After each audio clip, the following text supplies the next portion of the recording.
Alright, so looking at this, we're being asked to find which expression or expressions is or are equivalent to 2 times 3 plus 4. So we're looking for equivalent expressions here. There's a few different ways we can think about this, but the easiest way is if we simplify all of the expressions, that should give us an idea. So if I'm looking at this expression over here on the right, I know that if I'm following order of operations, I'm going to do what's inside the parentheses here first. So that's 2 times 7. 2 times 7 is 14. So if we're looking for anything that's equivalent to 14, we can actually already see that we've come up with this step here, 2 times 7. And so really we want to look at these other two. Well, 6 plus 8 is clearly going to be 14, so that one's going to be good. And then we're looking at 2 times 3, which is 6 plus 8, and we see that that is also correct. So we're actually looking at our real correct answer here would be D, all of the above. And so what we're seeing today is that mirrors right into our aim for today, which is that KIPPsters will be able to write equivalent expressions. So we see that all of these different expressions are equal to each other, but they're just different forms. So looking over at that, let's go ahead and jump over and write our aim down for today. Today's aim, KIPPsters will be able to write equivalent expressions, write equivalent expressions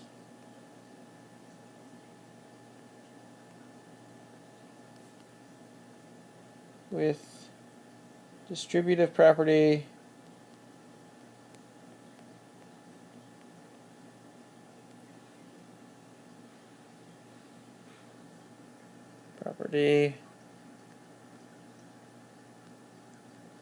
slash, I'm going to throw in here the word factoring. Alright, factoring. And really when we're talking about factoring, the way we're going to talk about it today is being the inverse or kind of the opposite practice of using the distributive property. So some of you may have forgotten a little bit about the distributive property. A quick learn from last year. So we're actually going to spend the first couple of moments of our time today kind of reminding ourselves kind of what the distributive property looks like. We're going to be kind of re-exploring that particular thing. So what we see here is a tape model, a tape diagram, if you will. And when we're talking about tape diagrams, we can think about two different things that we can see on tape diagrams. Is we can think about them as every little piece is being added onto the tape. So this is really 5 plus 5, which we know is the same thing as 2 times 5. And this is 3 plus 3, which is we know is the same thing as 2 times 3.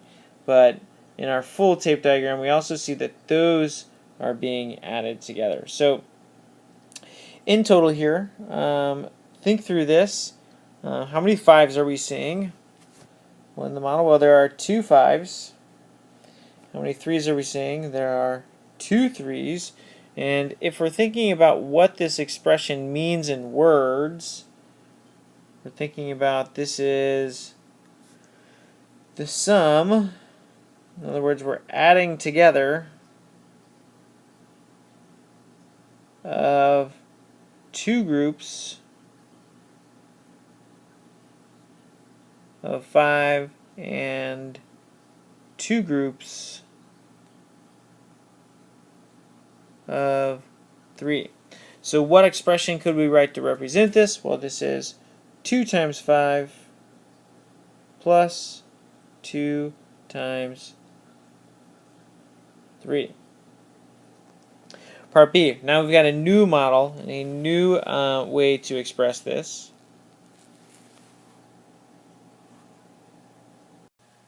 Okay, corrected my diagram here so it actually matches what's on your paper here. So we're going to look at the second model. How many 5s and how many 3s are there? We should be identifying that we have 2 5s and 2 3s, which means these expressions are equivalent. We've just used the commutative property to move around where these particular values are in our tape diagram. So what does it represent in words? Well, we have this chunk of 5 plus 3 and we have this chunk of 5 plus 3. So the way we might look at this one is by saying that this is 2 groups of 5 plus 3, because we can see here we have one group of 5 plus 3 and another group of 5 plus 3. So what expression could we write with this? Well, seeing this, we see two groups of 5 plus 3. That makes us think that we could write this as the multiplication of two groups of 5 plus 3. So we've got our grouping symbols, parentheses, to make this a group of 5 plus 3. Are the two models equivalent? Go ahead and answer that question for yourself.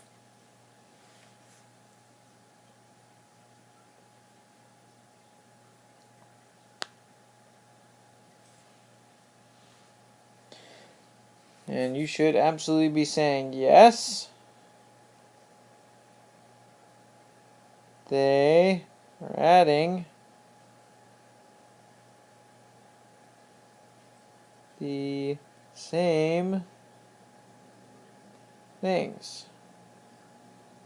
So because this is true, we know that each of these tape diagrams is equivalent. We know that this, the expression that we wrote for this one, and this are going to be equal.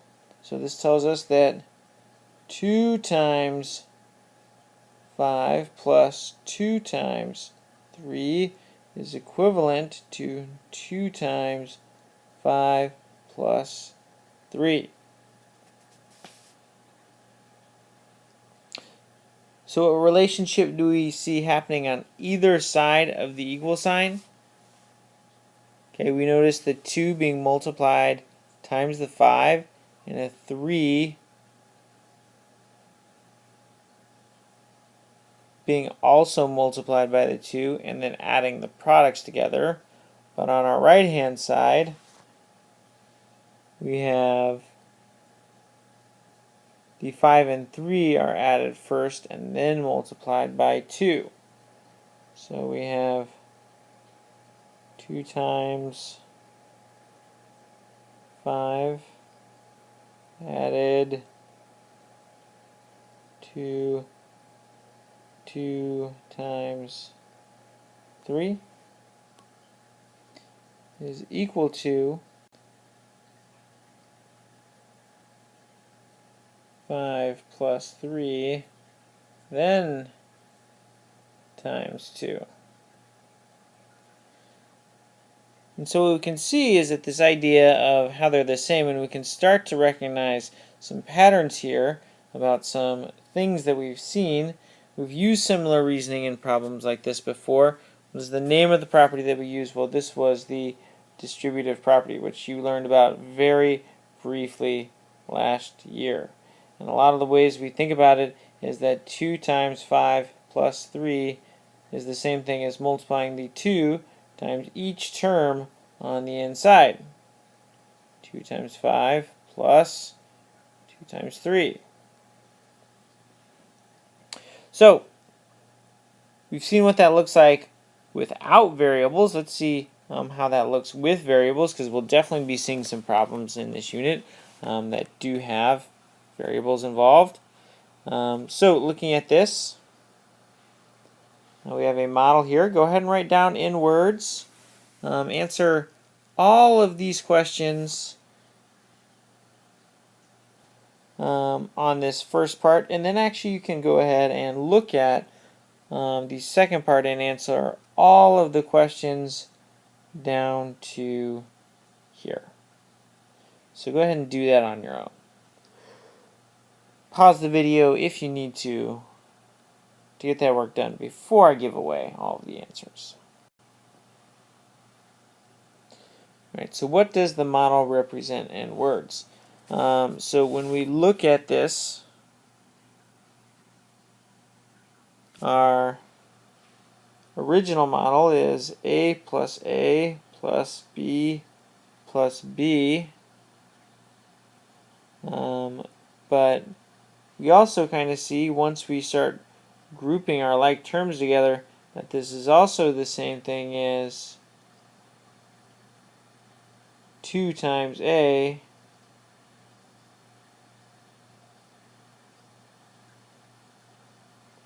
plus 2 times B.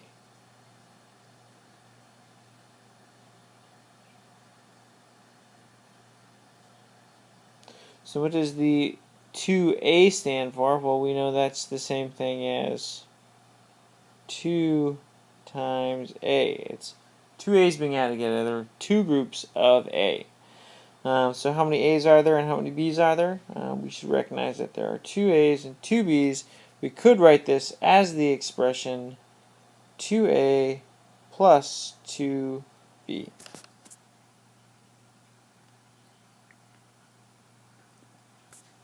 So as we look down at the next one, okay, we're going to answer a lot of the same questions here. This one's a little bit different. We still have two a's and two b's, but we see that the way that they've grouped this is two groups of a plus b.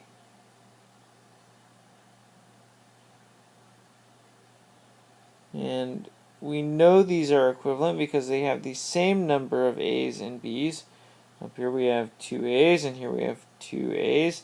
They've just been rearranged using the commutative property because everything here in our tape diagrams is additive. So are these equivalent? Yes, they absolutely are. So once again, we see this idea that 2a plus 2b is also equal to 2 times the grouping of a plus b. So use GCF and distributive property to write equivalent expressions. So now, what is this question exactly asking us to do? So we have to have in our brain what it is asking us to do first before we can move forward. Right, so this is definitely asking us to write the expression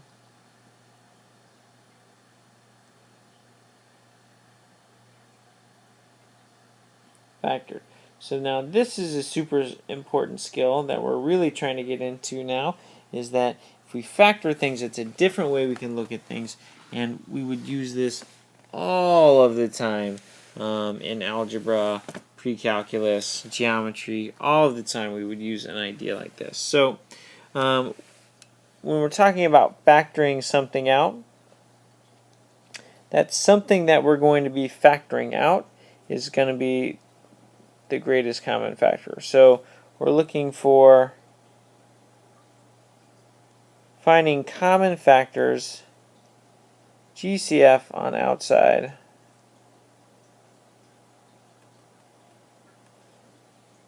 greatest common factor. So let's expand out each term. Well, this is just 3 times f, plus this is 3 times g. So what are our common factors here? Well, what's common between each set here is 3 and 3. So that is our greatest common factor. F's and G's are not common things. So 3 becomes our common factor on the outside. And on the inside, it's whatever's left over. So here what's left over? F plus G. 3 times F plus G. So when we're looking here, how can we write this? To use the GCF to write this, well, that tells us our GCF goes out to the outside because that's what's going to be multiplied to all parts. Tells us how many groupings of these F plus G's that we could create. Alright, let's look over at our partner work time. We're going to work through just a couple more problems together before you move forward on your own. We're going to look at these problem number 2 and problem number 3 before you move forward on your own. Alright, so looking at this, what is the question asking us to do? Once again, factor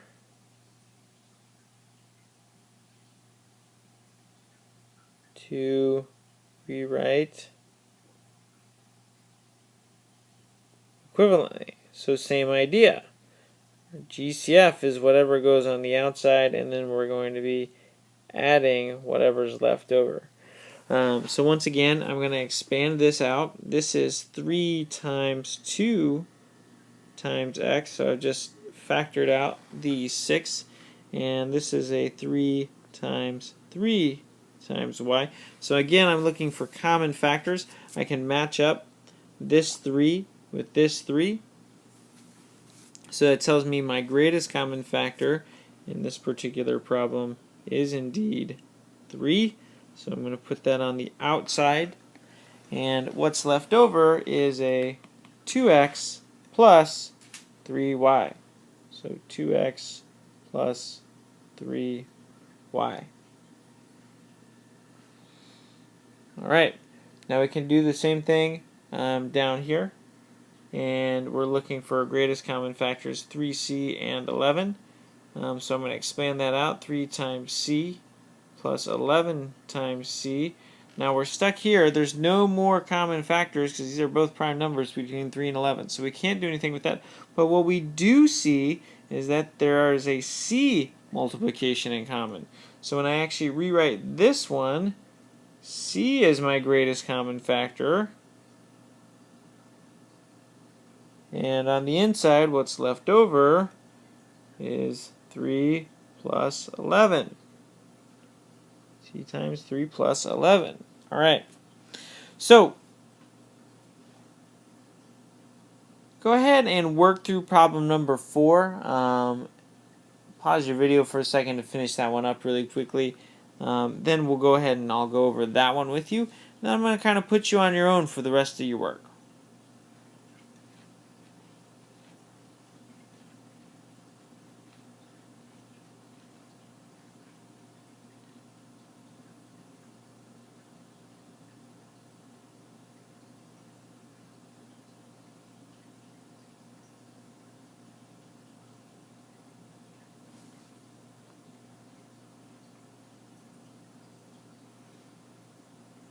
Alright, so as I'm factoring this out, this 24 is the same thing as, let's see, just breaking this down, this is 6 times 4, which actually breaks down to 3 times 2 times 2 times 2 times b, plus 8, that breaks down into 4 times 2, which is 2 times 2 times 2, and there's no variable there. So common factors. 2, 2, 2 matches up with 2, 2, and 2. Now, when I take out all those factors, I have to imagine for a second that this is really all multiplied by 1.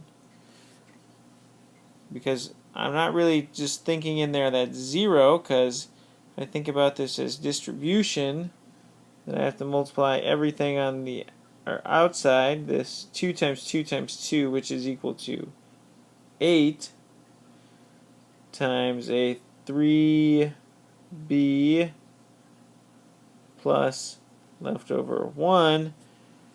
If I left that in there as a 0, I would really not think that this one needed to be a distribution at all, because I could take 3b plus 0 is 3b, 8 times 3b would be 24b. That's not the same thing. You gotta have that 8 in there. So we need to have something to distribute the 8 to. So why is there 1 in the parentheses? Because the factor still remains.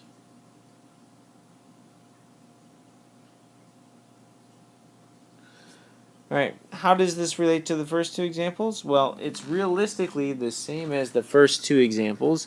The only difference we're really seeing here is that we are factoring on a little bit different scale, and that when we're making up these groups, that we end up with a leftover at the end. So any different way that you wanted to write that. So moving on to the next part, apply the distributive property and rewrite the equivalent expression. So I'm going to be thinking about this as 7 times x plus 7 times y. My common factor here is 7, and what's left over, 7 times x plus y. X plus y. Alright, so go ahead and work through all of the rest of this work all on your own. This question down here, they're asking you to evaluate the expression, so we're trying it both ways here. This looks like a factored form and a distributed form and a factored form. And we're going to make sure that those are the same thing by plugging in common values. So this one tells me 6 times x is 3 plus 21y is 4.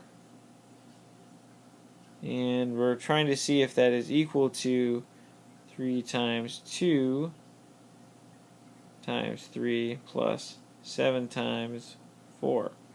Again, just simplifying this out, we'll get 18 plus, this is going to be 84, and that's going to give me 112. And simplifying on the inside here, we're going to have 3 times on the inside 6 plus 28, which is 3 times 34, which gives me 112. And so that shouldn't surprise us here, that we see that these two expressions are equivalent, because it looks like we have a factored form and a distributed form. We can see that we can take out here, if I continue to break this down, a 3 times 7, that gives me common factors of 3, 3. So a 3 was taken out, that makes sense, leaving us with a 3 times a 2x to move forward with. So go ahead and walk through the rest of these problems and go ahead and finish up the rest of this work. Pause the video as needed. We'll go ahead and put up some of your solutions here in a moment.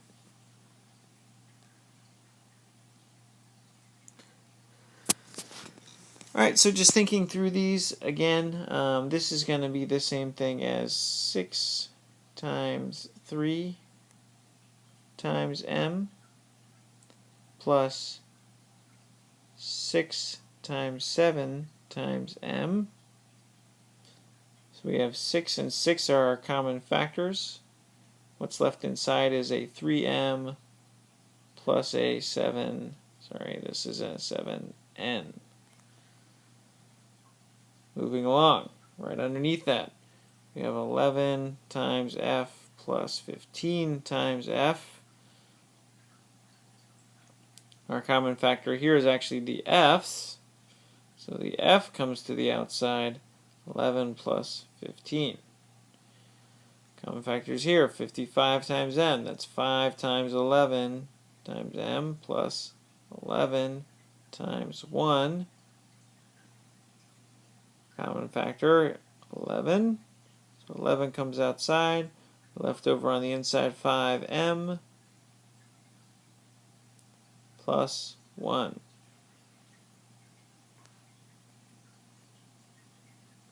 Again, common factor here, this is 5 times 3 times g plus 4 times 5 times h. Common factor 5. What's left over? 3g plus 4h.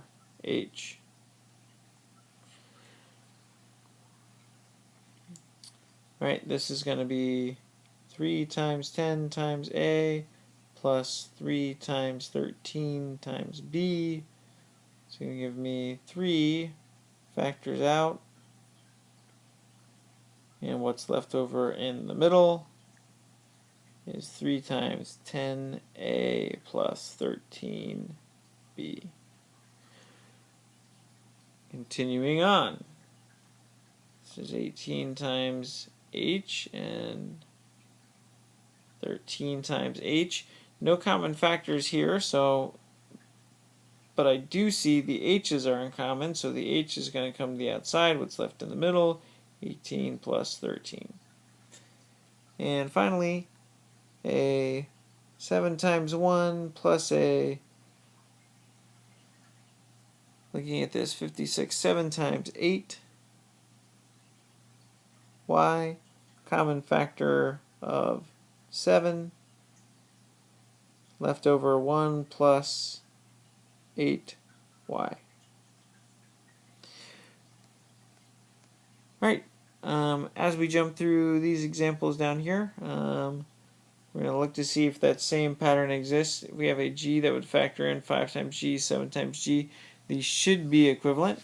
So 5 times 6 plus 7 times 6 is supposedly equal to 6 times 5 plus 11 plus 7. Looking on the left hand side, we're going to do this multiplication first and then the addition.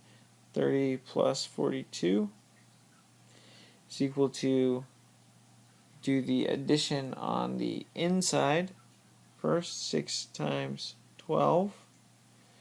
This is going to give me 72. It's going to give me 72. And finally, do the same thing with this one. We have 14 times 10 plus 2. This looks again like a factored form over here.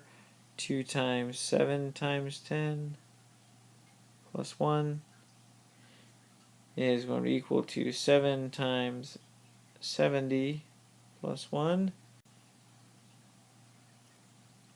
And that's going to be equal to 2 times 71, which is going to give me 142. Alright, so coming over here, now we've got the multiplication. This is going to be 140 plus 2 gives me 142. Explain any patterns that you notice. The results, the part A, part C. Well, factored and non-factored are equal.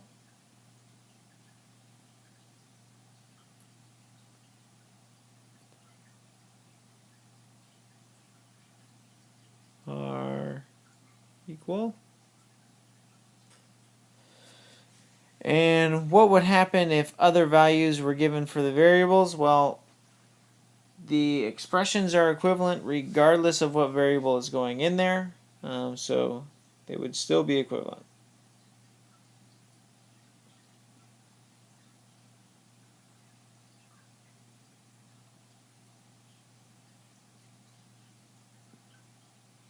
Alright, and that's the lesson for today, thinking about how we can rewrite these expressions. So as you can see, we use finding the greatest common factor as our motivator to figure out what's factored out, and then everything else left over is inside the parentheses. So using that idea of the factoring kind of being the opposite of using the distributive property.